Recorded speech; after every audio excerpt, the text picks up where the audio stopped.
આગળ વાત કરીએ રાજ્યના 207 જળાશયોમાં 71% પાણીનો સંગ્રહ હોવાનું સામે આવ્યું છે। રાજ્યના 62 જળાશયો હાઈ એલર્ટ પર મૂકવામાં આવ્યા છે। 49 જળાશયો 100% ભરાઈ ગયા છે।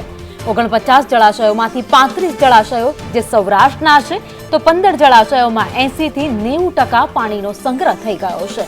15 જળાશયોને એલર્ટ પર મૂકવામાં આવ્યા છે, જ્યારે 12 જળાશયોને વોર્નિંગ સિગ્નલ આપી દેવામાં આવ્યા છે। ઉત્તર ગુજરાતના સૌથી ઓછો વરસાદ વરસ્યો છે, જેના કારણે ઉત્તર ગુજરાતના જેટલા પણ જળાશયો છે તેમાં માત્ર 29.50% જ પાણીનો જથ્થો છે। 15 જળાશયોમાં સૌથી ઓછું 29.50% પાણી છે। સરદાર સરોવરની વાત કરીએ તો જીવાદોરી સમાન સરદાર સરોવર ડેમમાં અત્યાર સુધીમાં સૌથી વધુ 87.3% પાણીનો સંગ્રહ થઈ ગયો છે।